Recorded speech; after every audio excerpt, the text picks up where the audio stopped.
wood fence around that lot, the front yard part of it. Well, even after, because here's this other picture we just looked at had a fence. So there's fence around here. You go through a gate.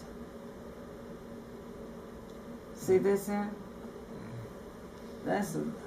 I'm convinced that this is the backyard. Okay. So there's relatively little in the front of the house, and it was divided into thirds. In front of the front door, just right in the middle of the house, a stone floor and an opening to each side, and of course it was open to come in from the gate. And this is where the horses trampled? Yeah, and so somehow or other, got wild and broke into that. So here's what we're seeing is this broken part right here, see? And these two little yards, she had divided, she had with honeycomb rocks. You know what they are, don't you? No? Well, they're rocks that have evidently been in a place where water is just, made they call them honeycomb. Well, they're I don't know how to describe them except that. Lots of little chambers. Yes.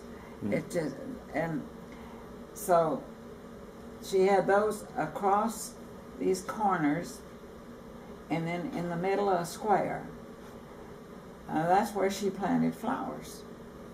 In those, she always had those different flowers, and I remember like little certain kind of chrysanthemums and the what I call baby carnations. That's not a proper name, but they were just about this big around, but they were red and they smelled kind of cinnamony, spicy smell to them.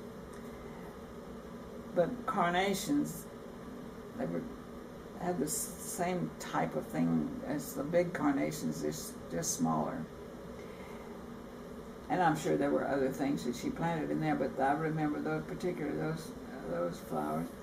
And in the middle of this one, she had this kind of tree that I've planted out here. That's the reason I have this tree, is because when I saw that I could get a seedling of it, I got it for that reason.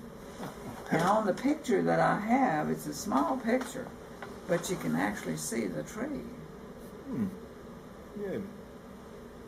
But when I discovered this, you see how this is her brother. You see, when their father died, they had their birthdays in September and October, and she would have been 19 and he would have been 11. So who are these people now? This is my mother. Okay. And this is her brother. And who this is, it's just got to be, well, I don't know. It might have been the oldest, I just don't know who that could have been. Any child probably was in the family somewhere. But this was the youngest child of my grandmother. In other words, that was the last one she had before her husband died. He was, like I said, he had not had his 11th birthday, but he had it a few months after his father died. And when he was born in 1900, so in 1917 is when he went to California, and then he never came back. So we were not as close. We were delighted when he came, and everybody got all excited, and he's a very loving person. And both of her brothers, I don't think either one of them would even touch alcohol. They were just very sweet, loving people and hardworking. I don't know what I could call his profession, except that as far as I can remember, everything he was ever doing had to do with automobile mechanics and whatever he was doing.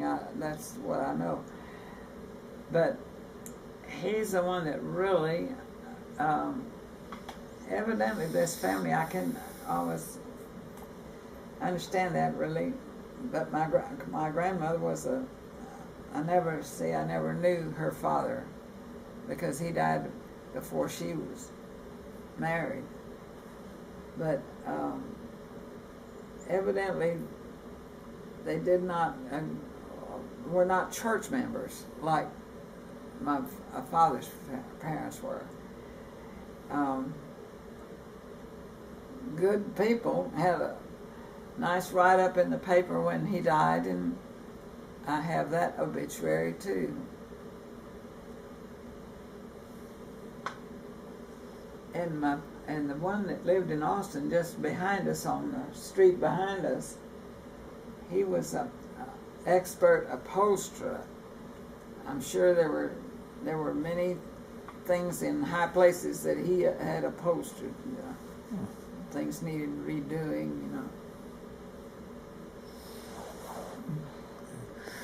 But I found this interesting when I saw this, because I had never seen this that I can remember. Interesting. Possible that I did, and this is my mother, I'm sure, and she was always smiling on a picture. She was quick to smile, and Your mom? Mm-hmm. She was quick to smile, and I had a lot of friends. I can't say, that could have been my grandmother with her, but I just don't know. It's not got enough resemblance to the grandmother I knew.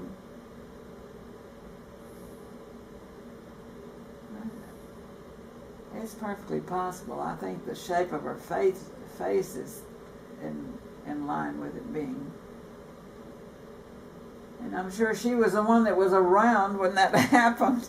This is still one taken the same time that other picture is taken.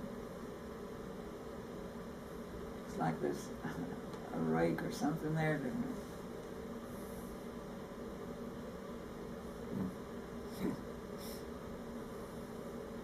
Because see, here she is, the way I remember her. Who?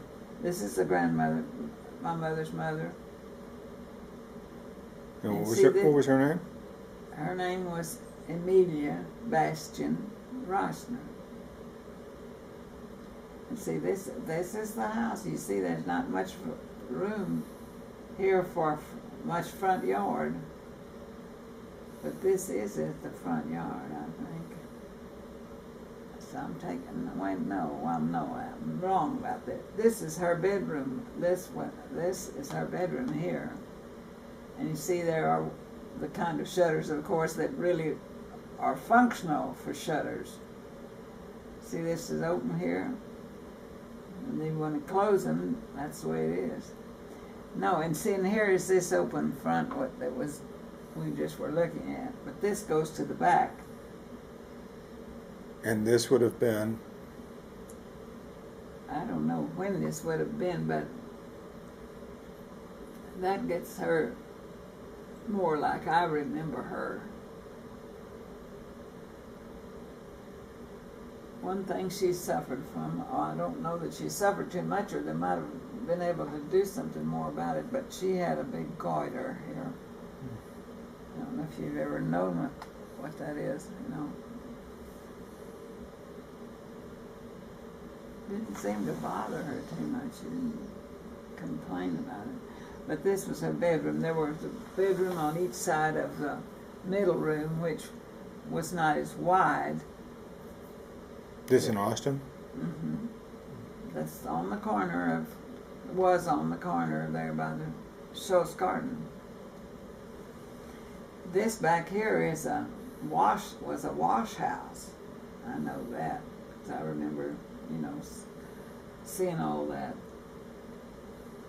still there when I was growing up. But there wasn't much room on this side, and there was none on the other side. Well, on the other side of the house is where when the house was built, there was no bathroom, you going back more than 100 years, even, view of the Capitol.